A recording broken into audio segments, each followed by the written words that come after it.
Sweetheart, you're here to test the volume, not pretend you know what you're doing. The words dripped with condescension, sparking a few quiet chuckles from the deputies scattered around the depot. Natalie Cross didn't flinch. She met the supervisor's smug grin for a heartbeat, then slowly turned her focus to the microphone in her hand, testing the cable with precise, deliberate fingers. They thought she was just a tech assistant, but the moment the mic touched her mouth, three calm words triggered the state's entire security network. A deep, synthetic voice rolled out. Authentication confirmed. Welcome back, Iron Specter. In an instant, the laughter died. The sheriff stepped forward, standing tall to salute her. Who was Natalie Cross? And why did the Aegis-X network bow to her voice? The Brookhaven County Emergency Vehicle Depot always smelled the same. A blend of motor oil, hot steel, and dust baked into the air by decades of service. Fluorescent lights hummed overhead, washing the cavernous room in pale yellow. Rows of patrol cars and rescue trucks sat parked like silent sentinels, their polished hoods reflecting the glow. Somewhere in the back, a mechanic's wrench clinked against a metal fender, the sound sharp in the stillness. Mark Ellison stood near the center of it all, one hand resting on his belt, the other holding a clipboard like it was a badge of rank. Brookhaven's lead technical supervisor was a man impossible to miss. Heavy-set, with a stomach pressing against the buttons of his polo, and a grin that seemed permanently tilted toward smug. The lines around his mouth weren't from smiling, but from years of smirking. He had the air of someone who had been in charge too long, the kind of authority that calcifies into arrogance. When he spoke, it was with a slow drawl that carried more condescension than instruction. And as far as Mark was concerned, this was his kingdom. Around him, a cluster of county deputies stood in loose formation, coffee cups in hand, boots planted casually on the concrete. They laughed in low bursts, trading inside jokes, their amusement more about the mood than the humor itself. In places like this, camaraderie often came laced with a pecking order, and the person at the bottom was whoever wasn't part of the group. That morning, the role had already been decided. She entered without ceremony, Natalie Cross, wearing plain civilian clothes, fitted dark jeans, a gray button-down rolled to the forearms, and simple black shoes. No uniform, no insignia, nothing that announced status. Her hair was pulled back neatly, not in a way that sought attention, but in a way that kept it out of her eyes. If anyone noticed the subtle details, they didn't say so. The way she stood, balanced evenly on both feet, shoulders set but not rigid, spoke to a posture drilled into muscle memory. Her eyes moved slowly, never darting, scanning the room in quiet sweeps. It was a kind of observation that didn't seek to be noticed, but once you recognized it, it was unmistakable. Mark didn't notice, or maybe he didn't care. To him, she was just a name on the work order from corporate. Civilian consultant, assist with siren calibration. He clapped the side of a massive Aegis-X public alert speaker, its dark gray cone jutting out from the wall like an artillery piece, and announced to the room, "Sweetheart, you're here to test the volume, not pretend you know what you're doing." The deputies chuckled, not loud enough to make it a scene, but enough for her to hear. Natalie didn't flinch. She simply looked at Mark for a heartbeat, her gaze steady, then shifted her attention to the speaker. The laughter faded into murmurs as she stepped forward, stopping a measured distance from the wall-mounted unit. Mark, missing the subtle shift in atmosphere, pressed on. "It's simple. You speak into the mic, say testing, 1, 2, 3. We record the decibels, adjust for civilian range. That's it. No need to overthink it." The last two words dripped with the same tone as "don't get above your station." The deputies sipped their coffee, eyes flicking between the two of them. No one intervened, not because they didn't notice, but because this kind of thing happened often. Outsiders, especially women in civilian attire, were assumed to be here to assist, not to lead. And that's the thing about environments like Brookhaven's depot. Hierarchies aren't just in the org chart. They're in the way people stand, the weight given to certain voices, the way silence is filled or ignored. In technical and law enforcement circles, competence is often prejudged by the cut of a uniform or the rank stitched on a sleeve. Anyone who doesn't fit the mold gets sized up in seconds and placed accordingly. It's not always malicious, Sometimes it's just habit. But habit has a way of hardening into bias. And bias, when left unchecked, turns into blind spots big enough to miss the person who might actually know more than anyone in the room. Natalie, for her part, didn't try to defend herself. She didn't offer a resume, didn't drop credentials, didn't even return the sarcasm. She simply let the words hang in the air, the stillness between them growing heavy. From across the room, Sheriff Grant McKenna, a tall man with silver hair and a veteran's patience, watched. He wasn't smiling. His arms were folded, not in disapproval, but in study. He'd seen posture like hers before, in places far removed from this depot. Natalie stepped closer to the mic, resting in its cradle on the console. Her fingers brushed the cable, checking its connection with a deliberate precision that seemed more ritual than necessity. Every motion was controlled, no wasted energy, no uncertainty. The deputies may have still thought she was just a tech assistant, but McKenna was starting to think there was more to this woman than any of them realized. And in less than 2 minutes, the entire room would know exactly how wrong they'd been. Sheriff Grant McKenna had been around long enough to know that the loudest voice in a room wasn't always the one worth listening to. From where he stood, leaning against the hood of a county cruiser, his eyes stayed fixed on Natalie Cross. It wasn't anything obvious that caught his attention. It was the gaps between her movements, the measured way she shifted her stance, the slow rotation of her head as she took in the depot. Her gaze didn't dart nervously. It moved like a slow sweep of radar, registering details without broadcasting intent. Most people look at things.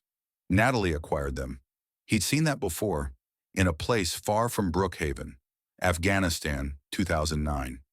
The air had been razor thin in the mountains, the kind that scraped your lungs raw on every breath.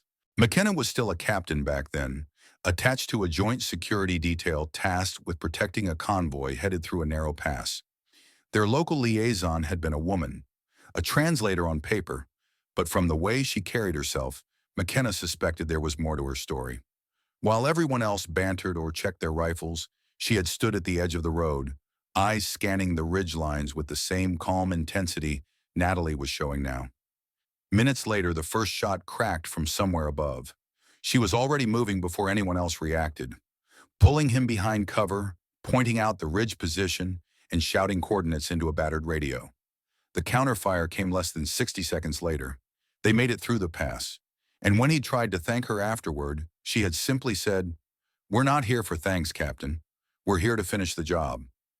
McKenna blinked, the memory dissolving into the present. The same unshakable focus was in front of him again. Only this time, her name was Natalie Cross. Mark Ellison's voice yanked the moment back to Brookhaven.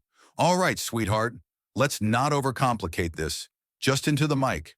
Testing, 1, 2, 3.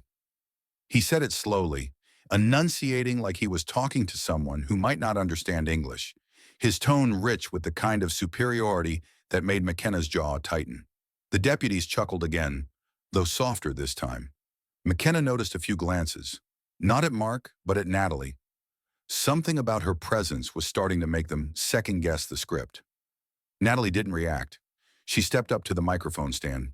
The Aegis-X control console loomed beside it, matte black, with a tangle of heavy cables feeding into the wall. The microphone itself was the kind used for high-noise environments, thick casing, reinforced grill, and a coiled cord that looked like it could double as tow cable.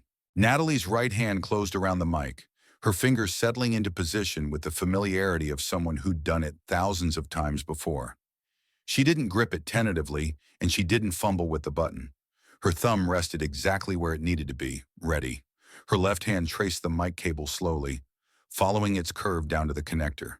She gave it a firm but careful twist, testing for any play. Then she checked the jack, one small push to make sure it was fully seated. Not a wasted motion, not one. McKenna recognized the pattern instantly. It was the same economy of movement soldiers used before keying a radio in the field. Every step rehearsed until it became a reflex, not because someone told you to do it that way, but because the alternative was finding out your gear didn't work when it mattered most. This wasn't someone just testing volume. Mark, oblivious, sighed like a teacher waiting on a slow student. "Whenever you're ready, Miss Cross. Speak nice and clear so the machine can hear you." There it was, the subtle dig. The insinuation that the only possible barrier between her and success would be her own ability to follow instructions. The deputies leaned forward slightly, the way people do when they know they're about to be entertained at someone else's expense. McKenna stayed still, his arms crossing loosely over his chest. He'd seen this exact setup before, a stage built out of arrogance, ready to collapse the moment reality stepped on it. The truth is, people with real skill rarely need to announce it. There's a shared language between professionals that exists entirely in posture, in the weight of a pause, in the efficiency of emotion. It's why a surgeon can spot another surgeon's hands from across a room, or why a pilot can tell who's bluffing about their flight hours before a word is spoken. Mark Ellison didn't speak that language, but McKenna did, and Natalie, in her silence, was practically shouting it. Natalie's breathing slowed, not with nerves but with control. A deep inhale through her nose, slow exhale through her mouth. Her shoulders dropped half an inch as unnecessary tension bled away. Her eyes locked not on Mark, not on the deputies, but on some point beyond the wall, as if she were aligning herself with something far outside the depot. The room felt different now. No one could name it yet, but the shift was there, a taut stillness, like the air just before the first crack of thunder. McKenna knew the sound that was coming next wasn't going to be testing. 1, 2, 3. And from the way Natalie's thumb found the transmit button, neither did she. Natalie raised the microphone. Her thumb rested on the transmit button with a precision that made the deputies think she'd done this before. Because she had. The room was still, the low hum of the fluorescent lights suddenly louder in everyone's ears. And then, in a voice clear, calm, and without hesitation, she said, "Initialize protocol. Iron Specter." The words cut through the depot like a blade through cloth. Not loud, but perfectly measured, carrying a weight no one could quite define. For half a second, nothing happened. The deputies exchanged puzzled glances. Mark Ellison's smirk returned, curling at the corners. Then the Aegis-X system woke up. A soft, two-tone chime rang from the massive siren speaker. Not the expected testing blast, but something low, deliberate, almost ceremonial. The sound seemed to slice through the air with surgical precision. And then it came. A deep, synthetic baritone, resonating from the concrete floor to the steel rafters above. "Authentication confirmed. Welcome back, Iron Specter." The voice was neither human nor machine in the ordinary sense. It carried the tonal gravity of authority built into its very code, a presence that demanded silence. Every deputy froze. The casual amusement drained from their faces. Mark's smirk collapsed into something closer to fear. His eyes darted to the control console, where red letters began to pulse on the screen. "System override. Command authority engaged. Clearance." Onyx. From across the room, Sheriff Grant McKenna's posture shifted. Not in surprise, but in recognition. The name hung in the air like a live wire. Iron Specter. He'd heard it before. Not in public reports, not in official briefings. Only in the kind of conversations you have when the work is done and the doors are locked. When the people speaking all know that what they're saying can't be written down. Some names never exist on paper. They move like shadows through the channels of military history, whispered in mess tents, repeated in secure comms rooms, sometimes accompanied by a shake of the head or a look that says, "You wouldn't believe me if I told you." Iron Specter was one of those names. To the uninitiated, it might sound like some code name pulled from a bad movie. To the people who'd been there, in the dust, in the dark, in the long hours where a single voice on the radio was the difference between living and not, it meant something else entirely. McKenna's mind snapped back to a memory from his own years in uniform. Afghanistan again, but this time in 2011. A small forward operating base in a valley that even the locals avoided after dark. McKenna was there on liaison duty with a multinational task force, a group cobbled together from different branches and allied forces for a single mission: extract a captured intelligence team before they disappeared into the mountains for good. The official plan was straightforward on paper. The reality was chaos. 2 hours before the convoy was set to move, comms went down. Not jammed, wiped. The encryption backbone had collapsed, cutting them off from drone support and satellite intel. That's when a voice came over the emergency channel, crisp, steady, and unshakably in control. Command Net, this is Iron Specter. Execute fallback to Phoenix route. Air cover is inbound on my mark. McKenna remembered glancing at the operations captain, who just nodded. Not in approval, but in the resigned way you nod when the situation is now officially out of your hands. Within minutes, new encryption keys were in play. The blackout lifted. 2 unmarked aircraft appeared low over the ridgeline. They didn't use call signs that matched any active unit. They didn't need to. By dawn, the intel team was back in friendly territory. No after-action report ever mentioned Iron Specter. The operation's official success was credited to coalition coordination. But everyone who'd been on the ground that night knew who had really pulled the strings. And now, standing in Brookhaven's vehicle depot, McKenna was looking right at her. Natalie lowered the microphone back into its cradle with the same deliberate care she'd used to lift it. She didn't smile, didn't look around for reaction. The silence in the room was absolute. Mark Ellison took a half-step forward toward the console, as if proximity would help him make sense of what just happened. His hand hovered over the controls but didn't touch them. The pulsing red text seemed to dare him. McKenna stepped away from the cruiser and crossed the floor. The deputies parted instinctively, their eyes locked on Natalie. His boots echoed against the concrete with each measured step. When he stopped 3 feet from her, he didn't address Mark. He didn't address the deputies. He looked straight at Natalie and said, his voice low but carrying to every corner of the room, "Ma'am, I haven't heard that designation since my son served in the 75th. Her gaze met his. No confirmation, no denial, just a steady acknowledgement. McKenna turned his head toward the rest of the room. Gentlemen, you thought she was here to test a speaker. The truth is, the speaker was testing for her. A few deputies glanced at each other, unsure if they'd heard right. Mark swallowed hard, color draining from his face. McKenna's eyes went back to Natalie. Iron Specter isn't a call sign, it's a master key. There's only one person on the planet with that voice print, and she's standing in front of you. The room stayed silent, not out of confusion, out of respect. And for the first time since she'd walked in, Natalie Cross was no longer invisible. The echo of the Aegis-X's synthetic voice still lingered in the cavernous depot. No one spoke. No one moved. The only sound was the faint hum of the control console, its pulsing red letters painting a warning glow across Mark Ellison's pale face. Sheriff Grant McKenna closed the last few steps between himself and Natalie Cross. He stopped exactly 3 feet away, his boots planted solidly on the oil-stained concrete. For a long heartbeat, he simply looked at her, a steady, assessing gaze, not of suspicion, but of recognition. And then, in one deliberate motion, McKenna straightened his back, squared his shoulders, and brought his right hand up to the brim of his hat in a slow, formal salute. The kind of salute that's not about regulation, but about respect. Gasps, small, sharp, involuntary, came from the deputies scattered around the room. Saluting a civilian? In this context, it was unheard of. Their expressions shifted almost in unison, confusion knitting their brows at first, then dawning realization, and finally, reverence. Even Mark Ellison, who'd been teetering between outrage and disbelief, felt the ground shift beneath him. Natalie's eyes held McKenna's. She didn't mirror the salute, didn't speak right away. Instead, she gave a single nod, understated but heavy with meaning.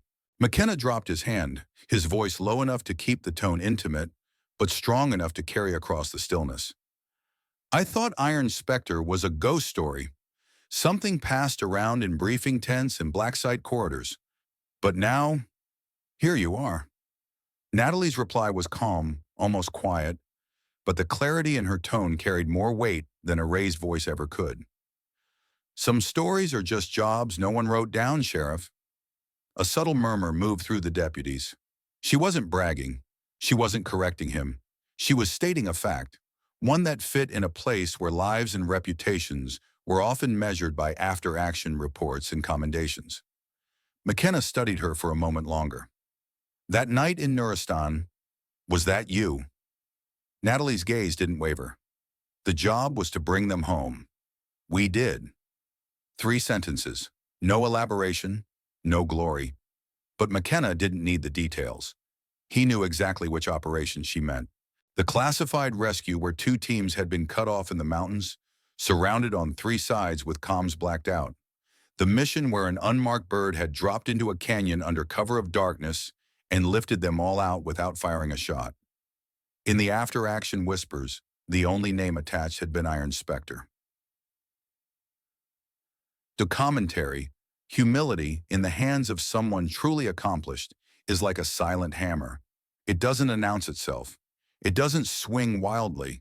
It lands once, cleanly, and leaves a mark deeper than arrogance ever could. Mark Ellison's ego, so inflated only minutes ago, now sat like a deflated balloon in his chest. For him, this moment wasn't just about being wrong. It was about having his own limited worldview dismantled in front of his peers. The lesson wasn't shouted at him. It was handed to him in the form of a single, unshakable truth. He had misjudged the most competent person in the room. Poissornum. McKenna turned slightly toward the deputies. Gentlemen, you just witnessed something you'll probably tell your kids about one day, and if you're smart, you'll tell them this. Don't mistake silence for weakness. One of the younger deputies, still clutching his coffee, nodded almost unconsciously. Another glanced at Mark, whose face had the pinched look of someone fighting both embarrassment and realization. Natalie said nothing. She didn't need to. Her presence filled the space between words. McKenna looked back at her. I imagine you'd rather keep a low profile, but this department could use a little of whatever you've got. Natalie allowed the faintest curve of a smile. The best work's done quietly, Sheriff. If they remember anything, let it be the job got done. The sheriff's smile was small but genuine. I think they'll remember more than that. Around them, the deputies shifted from spectators to students. What had begun as an unremarkable morning in the depot was now a moment they'd measure others against. The salute wasn't just McKenna's, it had become theirs. In the quiet way they straightened their own postures, in the way their eyes stayed on Natalie, with something bordering on respect. Mark finally broke his stillness, taking a step forward. His voice was low, the bluster gone. Miss Cross, I owe you an apology. Natalie's head tilted slightly. The system works, Mr. Ellison. That's what matters. No sting, no gloating, just a reminder of what the job was always supposed to be about. McKenna nodded once more to her, then turned back to his men. Back to work. And remember, watch for the quiet ones. They're the ones who change everything. The room stirred to life again, but the energy had changed. Conversations dropped in volume. Glances lingered longer. The story had already begun its transformation into legend. And in that legend, the salute would be the moment that everyone remembered. The pivot point where judgment gave way to respect. And the depot learned what it truly meant to recognize someone who didn't need recognition to command it. It didn't take months for the shift to happen. Just weeks. The Brookhaven County Emergency Vehicle Depot wasn't louder or quieter than before. The change was in the way people looked at each other, in the way their words carried a little more thought before they left their mouths. Natalie Cross was gone. No one had seen her since the day Sheriff McKenna saluted her in front of the entire floor. She hadn't left a business card, a number, or even a forwarding email.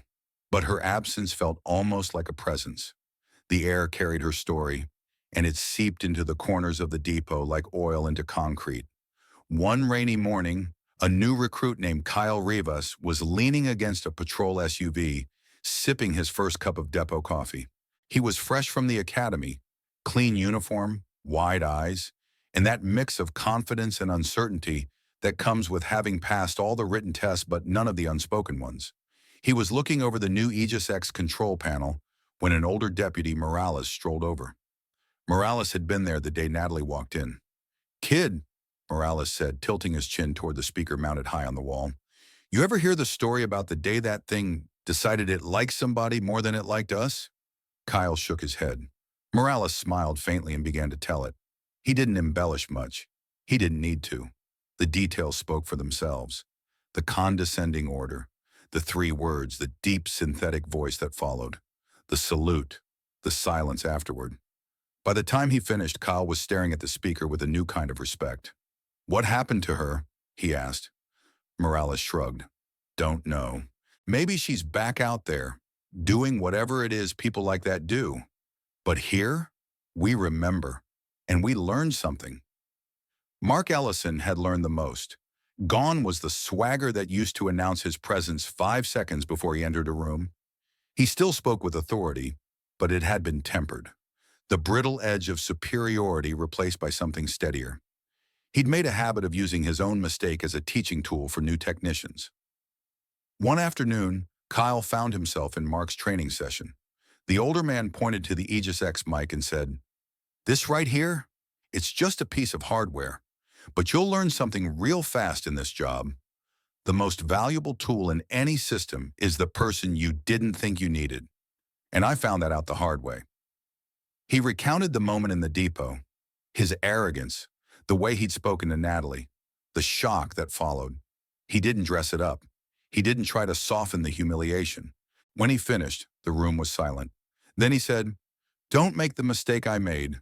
You'll never regret overestimating someone, but you'll sure as hell regret underestimating them.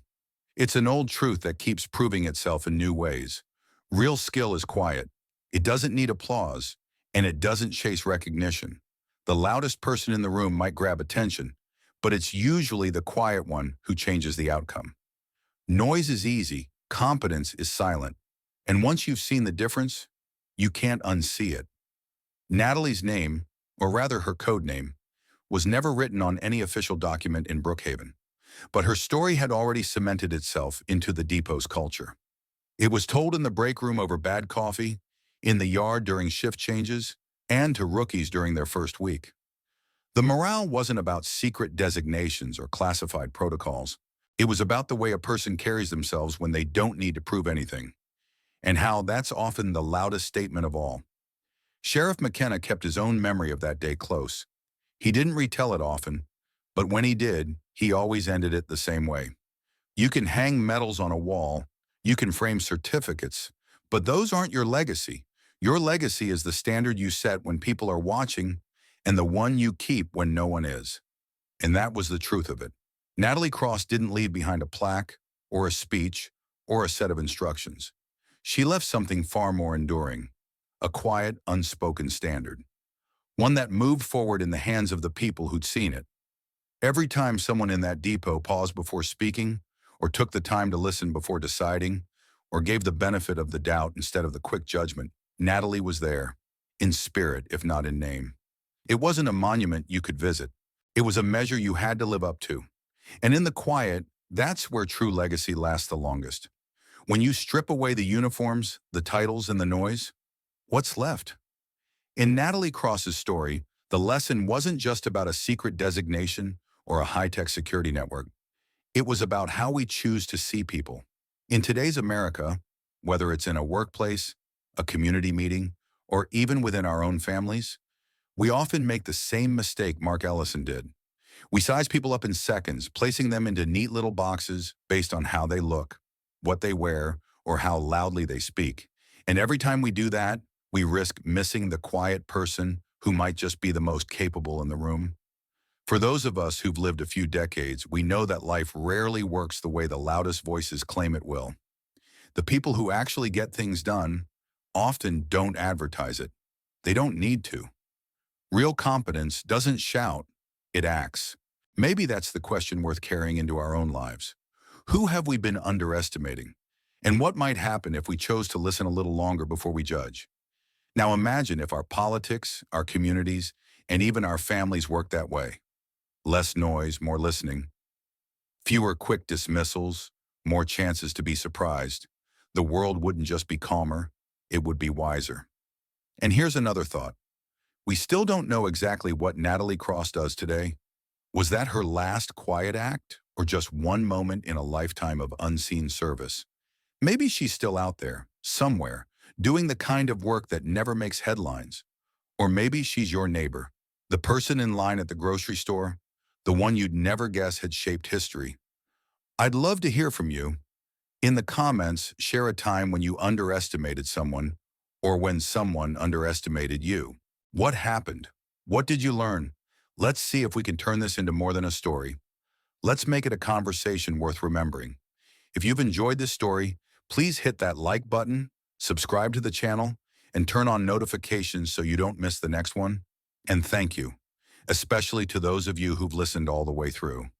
Stories like this only matter if they're shared, and you make that possible. Here's to the quiet ones. May we notice them before the moment they surprise us.